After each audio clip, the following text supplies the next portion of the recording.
And I was broke. Like, I was broke. And I was also trying to impress this girl at the time. And I was like, I just want to try this. I want to try this. And I tried it, and I was terrible. I was like, no, but I want to be good at it. And I tried it again, and I was still terrible. My line of thinking was, even though this sucks and I know I'm bad at it, I want to be good one day. It was just like, how willing are you to be good at this? Are you willing to bike 2 hours every day and want to throw yourself off a building? But the other comics weren't like, yo, dude, respect, dog. Big dog, he's hustling, he's grinding. They're like, this guy, they're like, this guy's a weirdo. Like, quit. Why are you still doing this? But it's also the idea that a lot of comedy in Canada is unpaid. So they're like, how much do you get paid for that? I'm like, nothing. They're like, what? I'm like, yeah. Like, how much have you got paid from comedy clubs in Canada? $0. You look at anybody who's successful. Yes, there are prodigies, of course, but at some point you're going to get smacked. At some point you're going to be on your ass. Stand up, you cannot have the massive laughs. You cannot ride the wave. You cannot murder unless you suck at some point. And yeah, that's a risk you take.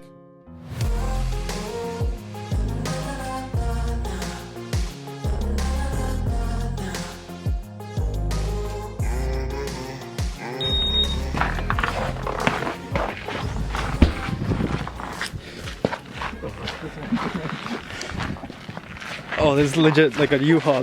That's hilarious. It's too late. I might as well do it in style, right? That's hilarious. Come on, guys. Yeah, sorry about that. I was like, I was on my way here, and the highway, and then I saw the train. I was like, yo, God really doesn't want me here. Why you have a U-Haul? It's cheap. Oh, yeah. And I'm like, I'm doing for my show tonight. I got to pick up some equipment, so. God damn, first time someone pulled up a U-Haul. Yeah, man. Yeah. That's funny. How old are you guys? 20? 20? Oh, Welcome back to Two First Podcast, where we document the rise, stardom of Winnipeg's talent and personalities, aka the #1 podcast in Winnipeg. No offense. my podcast is over. That's okay. Like, comment, subscribe. Let's get it going. I mean, even if like this is way better than any that I was doing, so I can't even front. No. All right, speaking by the guest, let's bring on our guest for today. He's a comedian representing Winnipeg on the big stage. Here to talk about his journey, please welcome Bueno. Let's go. What's up, everybody? Thank you, guys. Appreciate it. Yeah, elephant in the room. You used to have a podcast. I did. Yes, I did. It was. It lasted for over 2 years. It was a lot of fun. Yeah. So, man, we looked up to that, right? We were like, okay, yeah, these boys did it. they're in the same space, so yeah, you know. So yeah, kind of like the mentors in the space. I appreciate it. Yeah, because our thing was always like, I remember somebody when I first started doing Winnipeg's Finest, they were like, a lot of people like doing like a Winnipeg-based podcast where they put people on. What's the difference between yours and theirs? I was like, mine's gonna be better. Mm-hmm. Yeah, like, people don't understand that though. It's gonna have better guests. We're gonna run it a lot better. It's gonna be a lot more fun. Like, I don't see how it's gonna fail, right? And like, it was unstructured in the sense that like, you guys have equipment and like a team and a waiver and like an intro. Ours was like, all right, we're going to just start speaking to each other and it's going to be good. Sure. And the guest was like, all right. And I think once we, one episode, like we literally started talking about like, does Trudeau do drugs? And like, we talked about it for like 30 minutes and people were like, why the fuck is this the episode? And it did well, right? So like, sure. It was a training ground for learning how to speak and kind of improv. Yeah. I found that when I was doing stand-up, I was a lot better at responding to audience members the more I went off track on my podcast. And then, but at the same time, I think we had a shelf life because it was like, I always wanted to leave Winnipeg. And it was getting to the point where like the episodes were just increasingly becoming just about us and less about what the person was doing. And I'm like, we can't keep getting away with this. Yeah. Like at some point we're going to have to redirect to what the podcast is about. Yeah. So we always knew that it was going to come to an end at some point, which is fine. It was fun for what it was. Was there ever a realization that like, maybe Winnipeg's not the place to do it? Like for a podcast? Yeah. Well, for what we wanted to do, it's kind of perfect, but I think what we want to do has a ceiling. You know what I mean? Like nobody could be like, yo, this is like Toronto's finest. Cause it's like, dude, Toronto's massive. Like, exactly. How are people going to hear about you? One, and two, people wouldn't resonate with it as much because it's like, what are you, six, Buzz? Like, who the? And also, to get any sort of notoriety in Toronto, you kind of already need a Toronto base where it's like, dude, unless you're Drake, nobody cares. Sorry. That's facts. Or you're like a major influencer. Like in Winnipeg, I could get away with it because, as long as you're kind of good and people fuck with it. Because Winnipeggers like I can reach out to you guys to be on this. Winnipeggers love like and being on podcasts and plugging their shit, dude. Yeah. We're such for it. So I was like, let's just utilize that. It'd be fun. We can kind of like get the guests to share it, and then we'll kind of cross promote with them and get some of their followers, and they can see us, and hopefully we kind of bounce around, blah blah blah. So Yeah, no, it's at a certain point though, I was like, I want to do something more than Winnipeg, and I always kind of have. So I'm like, I'm gonna have to move to Toronto, and then now I'm trying to work to get my visa to the States. So, yeah, yeah, Well, you're a comedian, right? yes. Explain how that started and why comedian, because we were doing some research yesterday and fascinated by the space. We never had a comedian on the show. Oh, okay. So Popping the you're the cherry, I first like one. Yeah. You're the first one. Yeah. So- I mean, I've always been an attention, like always. I don't know if it's because I have ADHD. I don't know. It's because like there's some sort of like grandiose narcissism that hasn't been like diagnosed yet. Sure. I've always loved making people laugh. I've always been the center of attention. And it was actually when I was doing Winnipeg's Finest, we had Spencer Adamus on the podcast, if you know who that is. Hilarious guy. He runs comedy at Wee Johnny's. And I was just laughing my ass off. I was like, this is a lot of fun. Like, I kind of want to do what this guy's doing. Because we also had another comedian, Julian Rowan, on before that. And I was like, I just want to try this. I want to try this. And I tried it, and I was terrible. I was like, no, but I want to be good at it. And I tried it again, and I was still terrible. And then a year went by, and I was still ass. But I just kept doing it, and it was a lot of fun. And I know it wasn't fun. Sorry, let me put it this way. So I have a basketball background. Before all this stuff, before Winnipeg's Finest, before stand-up, before any of this shit, before my sports journalism stuff even, which is like nobody knows about that, I was a basketball player. And I wasn't very good. I wasn't athletic at all, but I worked really hard. So like my line of thinking was, even though this sucks and I know I'm bad at it, I want to be good one day. And I went from a guy who got cut from his high school team to getting a $1,000 scholarship to go play at a college in Ontario. And now after that, I kind of dropped out in November because they went on a 6-week strike, and it just wasn't worth it for me to continue going to school. That's just not happening. And like my relationship with my teammates and my coach kind of soured a bit. So I was like, yeah, I'll just cut my losses, go back home. My basketball career is kind of over. But it was the idea that I got cut in grade 11, and then I transferred schools, and we actually knocked out St. Paul's, which was nice, which was fun. And then I was a guy who got cut who was able to make some kind of space for himself as a college basketball player, even if I had to email over 120 coaches, even if I had to sneak into tryouts and I got cut from a lot of teams and I said some stupid that got me cut from a tryout because I have a bad filter. You know what I mean? So the same thing with comedy. I'm like, I really want to be good at this, and I'm really bad. So even though it sucks right now, and even though fucking God tested me a bunch of times, like in the summer 2019, so I started December 2018. In the summer 2019, I almost got hired by TSN 1290, the now defunct TSN 1290, and I ended up working for them for a bit actually. Okay. But because there was a union, this one guy was trying to leave, but he couldn't leave right away. So they're like, oh, well, we're going to hire you. I'm like, awesome. So I quit all 3 of my part-time jobs. And then like the next day they're like, oh, actually we can't hire you. I'm like, dude, I just quit everything. Like, Yeah. So I was like, I'll just wait a bit. Hopefully I can wait it out and they'll get back to me. Nothing for about a month and a half. And I was broke. Like I was broke ass. And I was also trying to impress this girl at the time. But I couldn't bring her home because my parents are immigrants and they're nuts. And like I don't want that. Yeah. So I'm just like renting Airbnbs with my credit card and convincing her like, yeah, these are just places my friends own. And she's like, that's weird, but okay.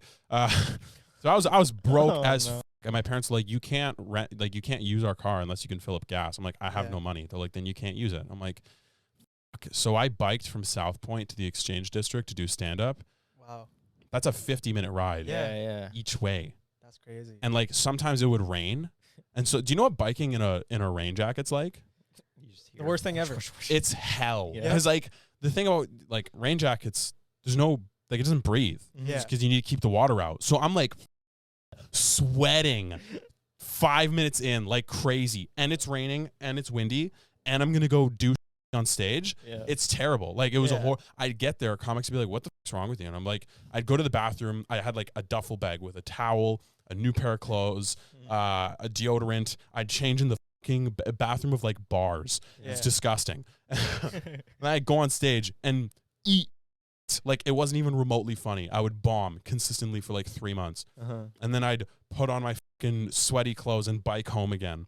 This happened for like 3 or 4 months. Wow. And I was still terrible. And then, but it was like once I kind of got through that, I was like, dude, I can do anything. Because then I got hired. I dropped out of school. Heike hired me in like October 2020. Or no, October 2019. And then, yeah, I started making some money where I could borrow my parents' car. And then I got like a shitty car, so I was able to go to stand-up. But it was just kind of like, once I got through that stage of, okay, this is and I'm terrible and I hate this. And it still comes, mind you, but it was just like, how willing are you to be good at this? Are you willing to bike 2 hours every day and want to throw yourself off a building because you're terrible at this thing and you have to bike in the rain and people look at you like the other comics weren't like, yo, dude, respect, dog. Yeah. Big dog, he's hustling, he's grinding. They're like, this guy, yeah, they're like, this guy's a weirdo. Like, quit. Why are you still doing this? And also, like, I remember this one guy said to me, and I always thought this was weird, and like, I'm somebody who naturally puts a chip on my shoulder, so like, this pissed me off. He's like, oh, look at me, I'm Bueno, I'm tall and good looking, and I make decent money. Like, I do comedy because I want to, not because I need it. I'm like, dude, if you need this, it's not paying you anything. Find a new need. So yeah, I always kind of felt like, and maybe this is just me creating narratives, but it was one of those things that like I put in the back of my head that I was like, okay, yeah, I'm gonna remember that. And you can work towards it. Yeah, exactly, right? So like when I'm in Toronto and I'm like, oh, I don't feel like doing 5 mics a week. I think about that. I'm like, nah, I got to do these mics. I got to do these mics. Was there ever a moment where you're like, maybe this is not worth it, man? Maybe comedy's not the play. I mean, it still comes up, honestly.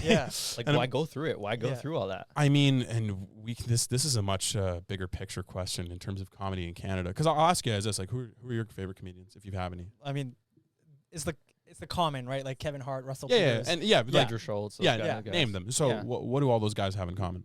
They're just funny, man. Netflix specials. Okay. On that line, Netflix specials. What about Netflix specials? Like, what specifically have you known? They got money. They got audience. Like, yes, but how do they get the money in the audience? What are you trying to get? Where are they? In the States. In the States. So you saying that Canadian comedy is not there yet, or will never be there? The ceiling isn't there at all. Okay. Like, could you guys name me any Canadian comedians right now that didn't go to the States? Nicolas Bueno. Thank you. I'm blessed. But I'm soon going to the States, so I'm off the list. And I've been to the States, so I'm off the list. Canadian comedians who have like stayed in. Russell Peters? Is Canadian? Yeah, but he moved to the. moved to the States. Like the guys that you know, even I'll throw actors in. Sure. Like I don't have an encyclopedia. Like Seth Rogen, Russell Peters, Jim Carrey. Those guys all had to move to the States. And there's a reason for that, right? Like you guys know how many people live in America, right? It's like 350 million or something like that. Canada's got 1/10 of that population. Barely. So it's like, okay, right off the bat, the amount of people and is there a stand-up? Have you guys ever been to stand-up live? No. Other guys on the team? No. And that, like, I'm not trying to be a dick or like shame, but like that's the answer everybody gives. Like most people, even the show that I'm doing tonight and like the show that I did in December, when I tell them like, yo, you should come to my show, they go, oh my God, stand-up? I've never been. And it's like, why haven't you been? Oh, I didn't know it was around. It's like, oh, it is. Yeah. Like I do it frequently. When I was in Winnipeg, I do it 2-3 times a week. In Toronto, I do it 5 times a week. They go, oh, I didn't know that. And it's like, most people don't, because there's not really, there's no real stand-up culture in Canada. I'll put it like this, because like you guys will probably get this. This is a more universal theme that you guys will get, and it'll kind of prove my point. Why do you think Toronto is kind of like the place in Canada for music? I mean, it always had the market because it was the biggest place, but like it's now a globally recognized market for Canadian artists, like The Weeknd, Tory Lanez. And I don't know all about music, but I know those guys are from Toronto or the area. And I'm sure there are a bunch of other guys that you could rip names off that people would know. Why is that? It's because Drake established the one guy. City. Drake. Yes. Drake is so massive. He has such a global pull. People will go where he goes. There hasn't been that for stand-up. Like, you guys ever noticed, like, do you guys know any Vancouver rappers? No. But I know rappers from Winnipeg who moved to Vancouver. Do you guys know any, like, famous Vancouver entertainers? Nah, man. No. And again, this isn't disrespect to Vancouver. I was just in Vancouver last weekend. Great place. I did some stand-up out there. It was awesome. Vancouver's not seen as a global market. Toronto is. There isn't that defining figure who people know when they look to Vancouver. And I bring up Vancouver because everybody always brings up, in Canada, Toronto and Vancouver. Those are the 2 biggest cities. Toronto's actually a big market. Vancouver's just beautiful and has nice weather, right? Like, so if we're in Canada, there's no real industry. You guys can't tell me any stand-ups, and the average person can't. But does that inspire you to be the person? Like, be the Drake of Winnipeg, be the Drake of Vancouver? Even if it did, I'm going to have to go to the States anyway. Sure. Like, let's say that's my goal or not. The States got to be in the plan anyways. So it's like I don't really worry about it as much. I'm just kind of like, you know what? I'm going to go to a place where I can build a career and I can build a fan base. And if let's say I get to Drake's status. Let's say I get there. I'm sure I love Toronto. I think it's a great city. I'd like to be there every little bit. Yeah. But it's also the idea that a lot of comedy in Canada is unpaid. Yeah. Like if you see a show at Rumors or a show at a comedy club in Canada, odds are the headliner gets paid, the host gets paid, the people in the middle don't get paid. And like when you tell people that, not that oh the comedy clubs, look, if they'll give me a set, I'll do it. I'll do the set. I enjoy doing comedy clubs. I've done a bunch across Canada. It's a lot of fun. But it's the idea that like if I would tell people that, you know, even just like a girl I'm seeing or a friend, like, yo, yeah, they're like, oh, I remember your set at that place is awesome. They're like, how much do you get paid for that? I'm like, nothing. They're like, what? Like, yeah. Like, how much have you got paid from comedy clubs in Canada? $0. And so and I do well financially. I'm not complaining. I realize that sometimes it sounds like I'm complaining with my mouth full, and I try not to.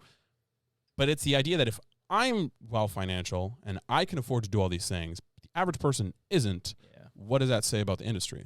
You know what I mean? And like, it's not, so when I talk about comedy in Canada, I remember one comedian was kind of like, why are you talking bad about comedy in Canada? What are you doing? It's like, but it's the truth. I've been treated very well for the most part. Let's keep Winnipeg out of this. Sure. Outside of Winnipeg, I've been treated very well. Sure. It's the truth, right? Like most comedians in Canada, like the top paying comedians that stay in Canada and live here make about like 50 to 60K a year, which is good money. I'm not trying to talk down on that at all. But if that's the ceiling, and the rest of the people aren't getting paid that much,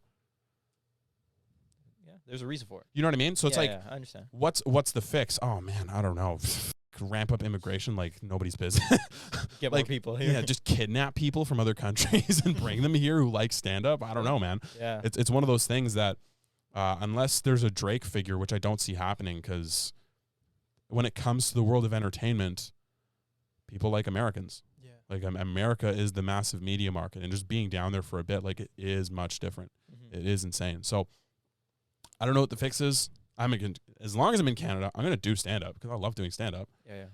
But I do think that if people really want careers, if people are like, I want a stand-up career, and you're set on being in Canada, you gotta adjust your expectations. It's like, I don't know, you're somebody who's 45 years old and you're not in great shape and you don't have a good job and you're like, I want to date a model. It's like, okay, but you're not going to. Maybe. Change the things about you, or your expectations. Yeah, you know what I mean. So it's like with stand up, if you want a comedy career and you live in Winnipeg, you want to be just a stand up comedian. That's it. Yeah, it's tough. That's not gonna happen, man. Sorry. I think I know one guy who does it and he makes it work.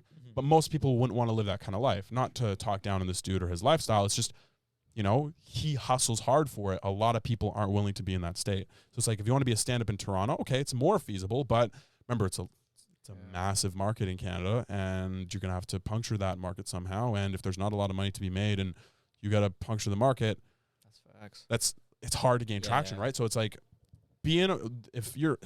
Not that like there are aspiring comedians listening to this, like, yeah, man, like preach, bro, these facts. But just like as a comedian, if you're young, be in a market where you can get on stage, get better, and then worry about the rest later. Like I was in Winnipeg for 2 years before I went to Toronto, and Toronto actually got me a lot better because there's so many more mics.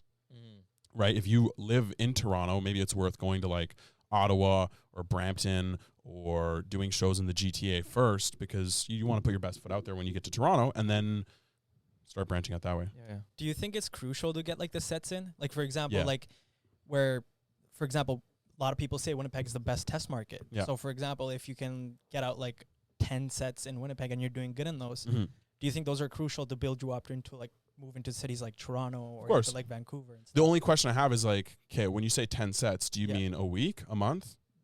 Whatever. I don't know the comedy scene. And that's the thing, right? Like, you need reps. Yeah. And you need reps. And this is one of the things that, like, in comedy, like, a lot of open mics in Toronto don't have audiences. They don't. It's just the other comedians, 70% of which are on their phone waiting to talk to other people on their phone. And a lot of people go, that's stupid. Why would you want to do that? It's kind of like Olympic trainers. Let's say the competition, you got to lift 400 pounds. So they work on lifting 500. So when it's come to 400, like, light work. Oh man, you're ripping it in half, right? The first time I did Absolute Comedy in Toronto, which is one of the best comedy clubs in Canada, it was like I ripped in my first set there. Like I killed. It was crazy. And a lot of times I've been performing just at my friends who are on their phone. There are mics in Toronto with audiences, and some comics would argue it's better to be in a market where there are quality mics all the time. However, if it's like, okay, there's 2 mics a week and they're both quality, you still are missing reps though.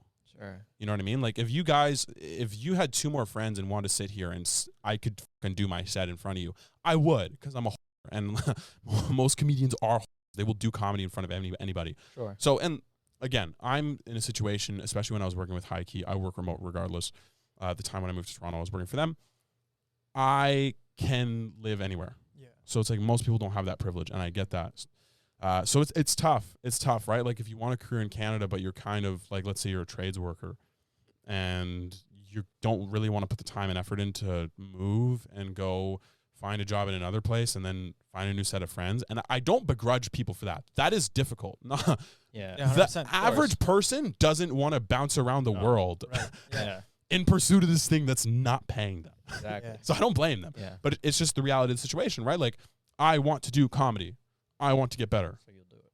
Okay, here's what you need to do. Yeah. If you want to get better, if you want to do the things with the goals I have, you need to do it. And it's like, if you want to be a hobbyist and just do stand-up, sure, do it, man. Stand-up's fun. And it's like, it's a good social activity. You can bring your friends to it sometime. There's food, laughter. Everybody wants to be entertained. Yeah.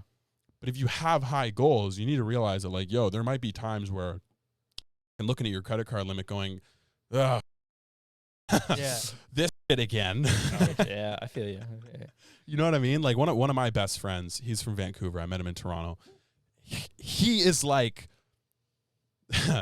the prime example of like, how badly do you want to do stand-up for a living? Yeah. He can't move to the States because he got a criminal record. He grew up in a rough neighborhood.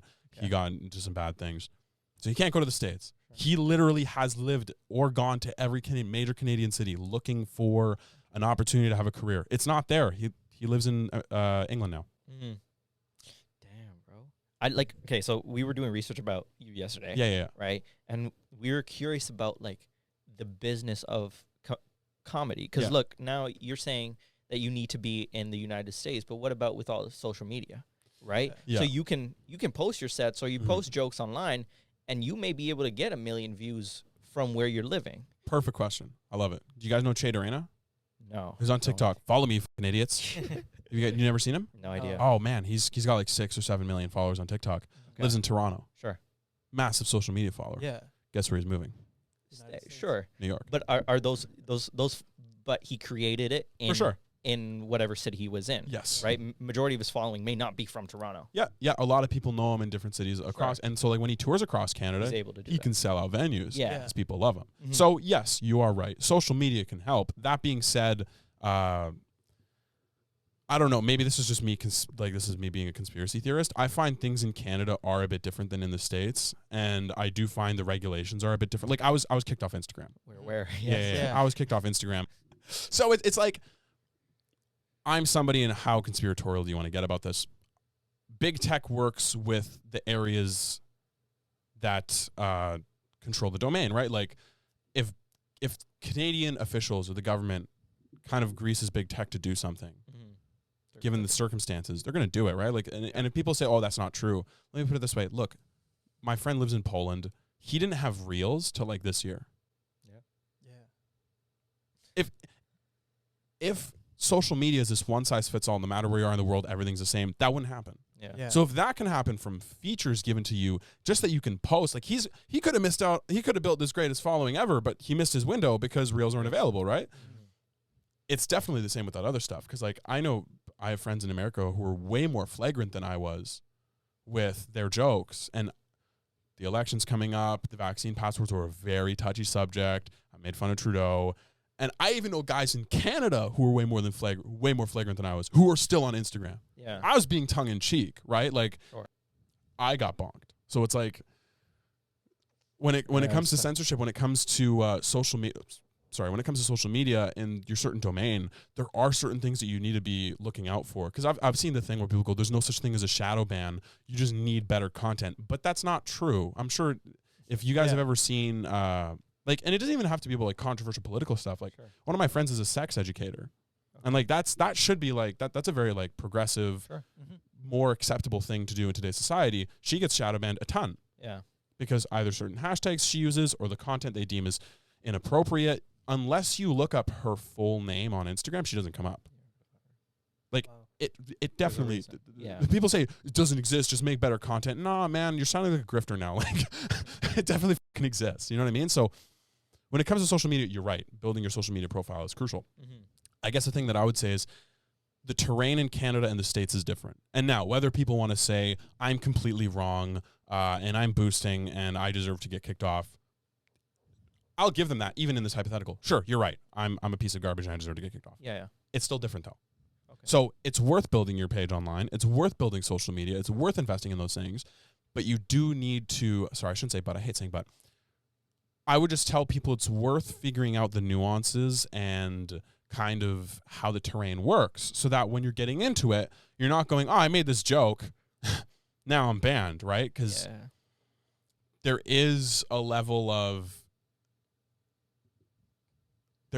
scarcity in terms of if you joke about certain things too much or if you are a certain way, it's kind of hard to climb. Does that make sense? No, I understand. Yeah, like platforms do censor. Like it's not a new thing. Like they do. It's just how do people work around that? And, you know, if you have a certain audience that likes a certain particular type of joke, how if the platform's your main way to get it out, how do you get it out? Right? Well, here's another thing as well is like, what if somebody just reports you? Like, what if I have... if you have a bunch of people just...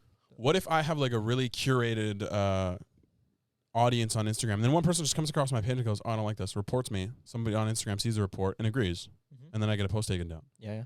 You know what I mean? So it's like... Yeah, their guidelines aren't that clear either. And it's also like if the person at Instagram wants to break the guidelines, what can you do about it? Like when I got kicked off, people are like, did you appeal? I go, how? They go, I don't know. Yeah, I'm trying to learn how too. Because the way I was, it wasn't like I got a message that said, you're kicked off. I just logged in and then it logged me out. And I was like, what the And I like when I'm a burner, like I just created a new account quickly and I looked my name up and it's like does not exist. I'm like, I wasn't even given the formal, you've hit too many strikes. Yeah. You are being kicked off. You are inappropriate. It was just, I was wiped out. Just wiped out completely. So it's like, what can you do? How do you remedy that? Like, what am I supposed to do? You know, and I make a living online, right? So, and this was a point in time where I was still kind of trying to find my footing after working with High Key. It was important for me to have a presence, and I had a very big presence and a good following. I was at like 14 or 15K followers, which I mean isn't that big in the grand scheme of things. Sure. But you can't see the exact amount of followers, right? Yeah. It's at that point. So I was kind of stressed for a while, right? I can imagine. So does that ever feel scary though? Like Definitely. Like your whole life's on social media, like, and they can take that away in like an instance. Totally. So like, how do you comment that? Like, how do you like? I mean, this go is about it. Like, this is the larger societal question, I think, and even with everything going on in the world, right? Like, it's the question of like how much is too much in terms of censorship, and of course, like I'm a full free speech advocate. I don't care how ugly it gets. I don't care. If we censor speech, at some point somebody's going to get offended, and we're going to have to start making all these sort of exceptions. I grew up Catholic. I do this. You can take as many shots at me as you want. You can. I was in a psych ward. You can make suicide joke. I don't care. Other people do care. I don't care. If you don't like the joke, leave. If you don't like something, don't entertain it. As soon as we start placing barriers on what people can say, how they can say, and how frequently they can say it, that becomes a very, very slippery slope in terms of censoring things that are actually important. And if the government has a monopoly on expression. Okay, so I'll put it to you guys like this, and this is this is me being an anarchist, right? The main argument for anarchists against having government is there's no actual incentive for the government to get better, right? Let's say you guys are a mechanic in a small town, the only one, and you jack up your prices, and the next close mechanic is 2 hours away. Do you think you're going to lose business? No, because it's such a pain in the ass to go to the other one. Yeah. People would, unless like your prices are so astronomically high, they're like, okay, we'll go 2 hours. But then you probably just lower them, right? It's the same thing with the government. People go, oh, we have opposition and we have, there are different people from different parties. And yeah, but if all of a sudden the government decides that, this is what we're going to do and I don't like it, I have to comply. Yeah. Like, and anarchists would argue that's not fair because democracy is inherently unfair because if 51% of people want something, it's going to happen. And now 49% of people are getting screwed over. They have to comply with something that they actually don't want to do. Right. So in terms of censorship and what are people allowed to say and this and that, Yeah, it is scary, but I don't think it's just a comedian thing. I just think I'm more red-pilled in terms of I'm into this stuff and I look into it and I'm willing to toe the line and I'm willing to get kicked off Instagram and I'm willing to blah, blah, blah, blah, blah. Mm-hmm. But I think everybody should be concerned about it. I think it's because if all of a sudden, I'm not sure if you guys saw this, but there was an article saying that the CDC isn't going to publish COVID numbers anymore because they're afraid anti-vaxxers might misinterpret them. It's like, dude, what? What? How? That's asinine. Like, we're afraid people aren't going to understand what we're going to say, so we're not going to say it. That happens all the time. I'm sure you've had people misinterpret what you say. I'm sure you've had people, misrepresent what you're about. Sure. Yeah. Does that mean you should censor who you are? No, it just means that some people aren't for you. Yeah. And there's always going to be people who are conspiratorial. There's always going to be people who go way out into left field and, think, like, there was this one guy I know in Toronto. He was like, yo, did you hear? I'm like, what? And he's like, are you vaccinated? I'm like, yeah. And he's like, they're putting it in the food supply. I'm like, you're an insane person. Yeah. Please stop talking to me. And he's like, no, look at this. And he took a quarter and he put it on his chest and it stuck. And he's like, I'm not vaccinated. Wow. And so I grabbed the quarter and I put it on my chest because I am. And it fell off. I'm like, you're a dumbass. It's magnetic, right? Yeah. You have a flatter chest than me. Maybe that's, and I put it all over my body. I'm like, dude, it's not sticking. Yeah. What? So of course there are insane people. Mm-hmm. And it doesn't mean that, because the government oversteps from time to time, that everybody now is right to completely go in the other direction. But it's just to say that, like, yeah, it does worry me. And that's part of the reason why I want to get out of Canada, because I want to see what guidelines are like in other places, because I think that Canada is inappropriate with how people express themselves personally, to put it diplomatically. Mm-hmm. But I do think it should be a concern of everybody. Because as soon as we all kind of go, no, there's a good team and a bad team, there's right and wrong, and if you're on the wrong side, then I'm just going to keep doing everything I can to be on the winners. It doesn't become about searching for what's true or expressing how we feel and getting to the bottom of things. It becomes more about, are you just going to comply and are you going to allow yourself to be controlled, right? Yeah. And I'm just exposed myself as the worst piece of garbage for admitting that, but well, that's your opinion, right? And if somebody doesn't like it, then they don't have to listen to you. Or they can report me on Instagram. Yeah, either one. Either one. And get me taken down again. Let's see.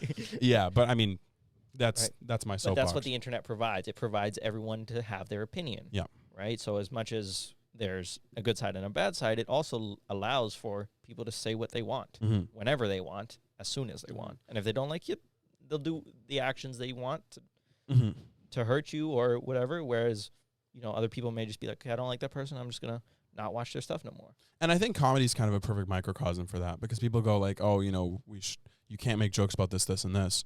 But there's an audience, right? Like, if somebody's up there and they're just being blatantly racist or misogynistic, the audience isn't going to laugh. Yeah, no one's going to. That's the feedback. Yeah. Like, I don't need to censor what you say. Dude, go up on stage. If they like it, they'll laugh. That's the job. Yeah. We understand it's an act. Mm-hmm. And if they don't like it, change a joke. Yeah, exactly. Or write something different or work on it, right? Sure.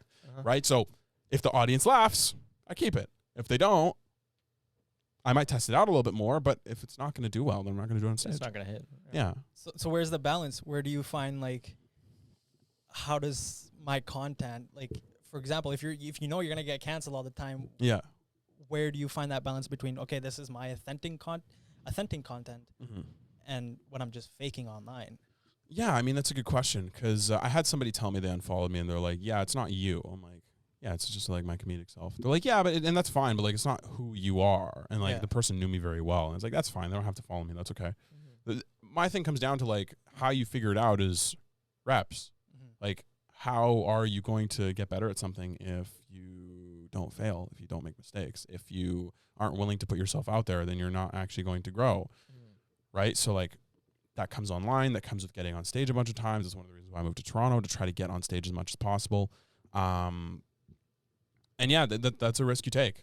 Yeah. Sometimes you make a joke that people don't like. Sometimes you make a joke and this is something I've struggled with just my entire life before stand-up. I'm like, I should say this is going to be really funny. And then I say it and it's not funny. And I'm like, God damn it. Or I say it and it is really funny and it works, right? I think when it comes to humor, like, as long as you're trying to make the people laugh, like, jokes aren't co-assignments. They're not endorsements.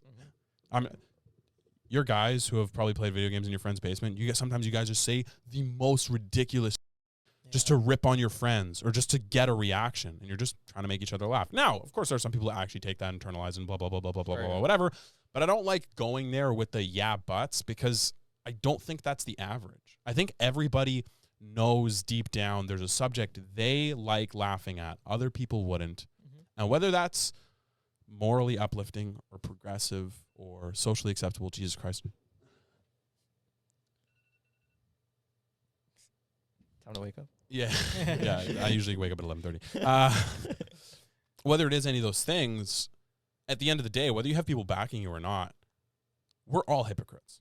Yeah. All of us in our own right. I'm a big hypocrite. I get that. I try not to be. I try to minimize it, but we're human beings, right? Like, we all have things that are closer to our hearts. We all have things that we want to stick up for. We all have things that we deem are important because they affect us in a certain way, or they affect the way that we see the world.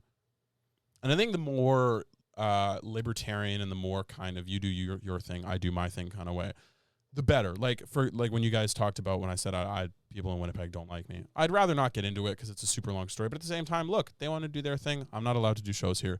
That's fine. Good for them. They're allowed to self-govern. They're allowed to do their own shows. I don't care. My goal was never to take money out of people's pockets, which I didn't do, by the way. I'm going to put on my shows. If they want to get angry at me for putting on my own show while I'm in town, that's fine. You don't have to do the show. Right? So it's like, I don't want to poke the nest. I don't want to poke the beehive. They don't come near me. I don't come near them. It's fine. You know what I mean? Yeah, I understand. Let's transition the conversation into more of like the actual comedian. Yeah, of thing. course, of course. So I'm sure you've had like times like sometimes when we watch like, up and coming comedians and you just see them either on stage or something and just nobody laughs. Yeah. What's that feeling? That's like watching it cringes a little bit, but I can't imagine. Like sometimes, when I'm with my friends and I tell a joke that internally I'm like, "Yo, this is sort of funny." Yeah. And it's just silence. Yeah. Okay, now imagine that. And I put it on like, a bunch of other people. A bunch of, like, and you don't know them. Yeah. And the only reason you're talking to them is to make them laugh. Is that not like, what does that feel like? It's the worst feeling in the world. I remember when I was first starting stand-up, I was at the University of Winnipeg, and I was so excited. I wrote these 4 jokes I thought were bangers, and there was like this. It was they called it New Shit Night at the time because you had to do new material. You had to. Okay. And I walked to the Handsome Daughter from school, and I was like, "Yo, these are gonna slap," and I did them, and they were all terrible, and I bombed like I never bombed before, and it was raining outside. I had to walk to the bus stop in the rain. Do people be like, "Good job, man"? No, they don't. They just look at you when you walk off, and you feel like a loser. No. But there's the opposite side when the jokes crack, and you're like, "Oh, yo, this is what I live for." Well, and that's the thing, right? Like, anything worth doing poorly is worth doing. Anything worth doing well is worth doing poorly at first. You look at anybody who's successful. Yes, there are prodigies, of course, but at some point you're going to get smacked. At some point you're going to be on your ass. At some point, like in Kobe Bryant in 1998 against the Utah Jazz in the Western Conference semifinals, airballed 4 shots down the stretch with Shaq on the court. It's not like, oh, Shaq was hurt, so he had to take over the offense. No. Sophomore Kobe airballed 4 or like third-year Kobe. Young Kobe airballed 4 times. Yeah, he's a prodigy. He ripped everybody in high school. But at some point, you're going to be on your ass. Stand-up, you cannot have the massive laughs. You cannot ride the wave. You cannot murder unless you suck at some point. Because all those jokes that are going to murder, all those jokes that are going to do well, at one point were terrible. Or at one point were like this raw piece of material that you were working out, that you were trying to make fit.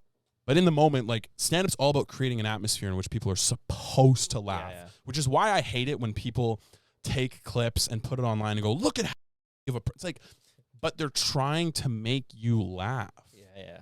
Whether you think it's funny or not, you don't. Like, if you got up and left and that was your protest, sure. Freedom of speech, baby. Freedom of expression. You don't like the joke, you leave the club, fine. But it's not an indictment of a person's character. Like, my bits are mostly about sex and, like, my racial background, Brazilian, by the way, which is why I look like this.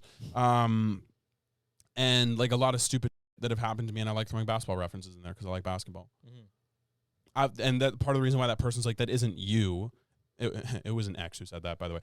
That she's going to be privy to more intimate areas of my life, more vulnerable, insecure parts of who I am, right? You know what I mean? So it's like, anyways, I completely, the bombing and the killing, I kind of went off on a tangent. My apologies.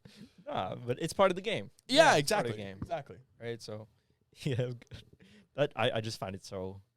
Sometimes watching back and like comedians, I'm just like, oh, I feel so bad for them. You guys should try an open mic at some point. I think You should do it.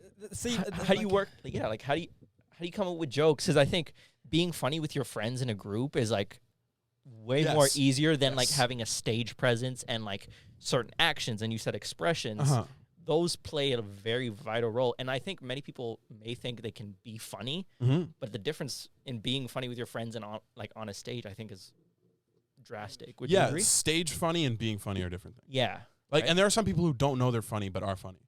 Sure. Yeah. Like I used to see this person who was objectively hysterical, but I don't think she knew it. Like, just her mannerisms were really funny, and she wasn't trying. She's just a funny person, and she would never do stand up, right? So like, I mean, I don't know. The easiest thing to start when you're doing stand up is like, think about your guys' names. Like, what are your guys' full names? Arshdeep. And your last name? Chahan. Okay. Robin Mann. Okay. So my name's Nicolas Bueno. My opening joke, and I've kept this. This is the one joke I've kept like consistently throughout my entire stand-up career. Is like, my name's Nicolas Bueno. Yes, you heard that correctly. Bueno like the Kinder Bar. Yeah. Bueno like good in Spanish, which I don't speak because I'm not Spanish. I'm actually Brazilian, which I don't speak because that's not a language. It's called Portuguese, which I don't speak because I love disappointing my parents. Right? Nice. Yeah, you build on it. Always start with something about yourself. It's easy. Like my dad's Brazilian, my mom's Portuguese, my last name's Spanish. So like I'm kind of a cluster of ethnicities. So like I write jokes based on that, right? And you guys are brown guys. You probably have like typical brown families. One of my buddies, he's from Brampton. If you guys know anything about Brampton. Oh yeah. Yeah, Browntown, blah blah blah. It's the joke of the GTA other than Oshawa. Right? So like I would say if you guys wanted to do it, write things about like find like a funny story in your life that maybe you could build on or write a tag about, right? Like I think everybody should try stand up at least once. Because public speaking is the what is it? The biggest fear in the world? Yeah, that's it. The number one fear. Bigger than dying. Yeah. People would rather die than speak publicly, which to me is insane because I've always loved public speaking. Same, yeah. No matter what. I used to go to St. Paul's. Do you guys know anything about St. Paul's? Yeah. So all guys? They have this speech competition called the Bing Crosby. Really? And so I was a finalist every year, and I won 2 out of 3 years, which is like very rare. It doesn't happen. And I was the only person in contest history who won and then left the school and then couldn't host because the grade 12 who won in grade 11 is supposed to host. And I went to FRC and I was like, can I still host? They're like, no. And I was like, okay, that's probably good because I was going to be a huge like, the whole time. Oh yeah. And like, which is extremely immature of me, but like, I kind of had my own vendettas with St. Paul's. So I was like, that's probably a good idea. You're not letting me do that. Yeah. So how long you been doing this stuff? Like stand up? Yeah. Just over 3 years. December 2018 was when I started. I guess if you want to include my public speaking in high school, 2013. Wow. 2013, I did a speech and won. But yeah, I don't know. I've always loved being the center of attention. So, and then social media stuff, I started working with Heike in 2019, and the podcast was 2018. So yeah. So just over 3 years. So what's the end goal? Like the end goal, I want to have a career as a stand-up. Sure. I want to have a special. I want to create an album. I want an audience that can sustain me to the style of life that I'm attuned to living now and that I want to continue to live. Because I'm doing well. I'm very grateful. I'm very, very blessed. And I have no complaints about my life.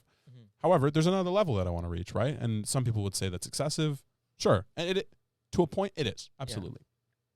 I want to challenge myself, though, to get to a point where I have different income streams. You know what I mean? So I do stand up. I have investments that pay me as well.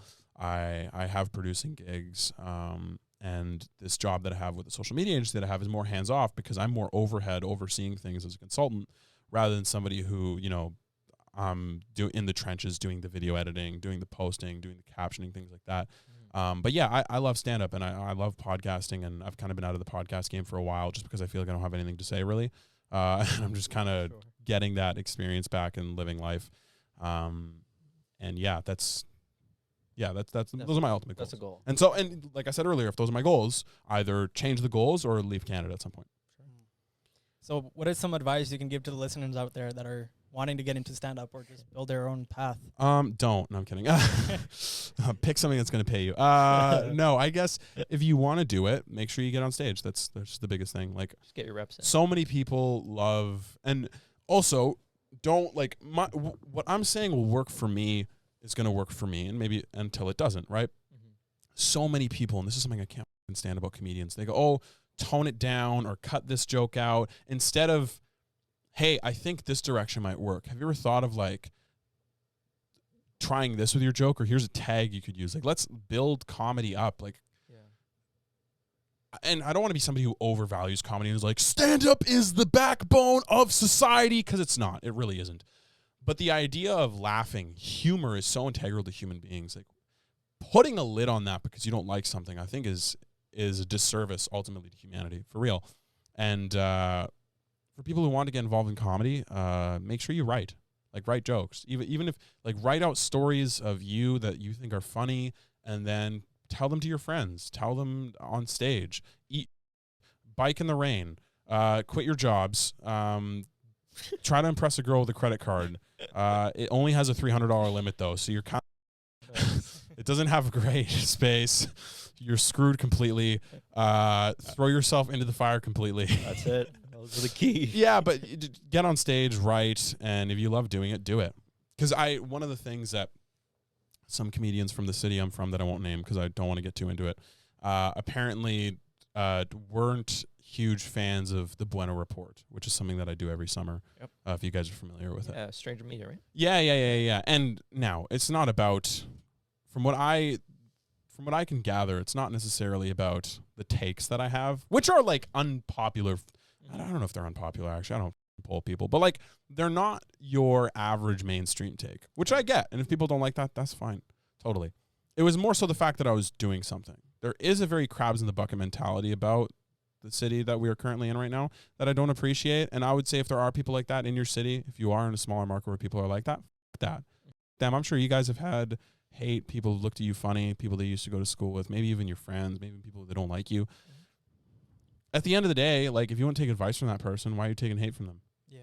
And even if you would take advice from them, they could be off base. Like, this entire podcast that I just said could have been 100% false, and I could be a fucking insane person who doesn't know what he's talking about at all. That's totally within the realm of possibility. Mm-hmm. If you like something, play around with the idea, figure it out, work on it. And if you don't like it, leave it. Yeah. All right. yeah, I think this is the best way to end the podcast. Yeah, let's do it. Yeah, if you haven't already, make sure to check out Bueno. We'll tag everything in the description below. Subscribe if you like what you heard. We're back on all streaming platforms, as well as on UMFM radio station 101.5 FM. Until next time. Peace. Let's go.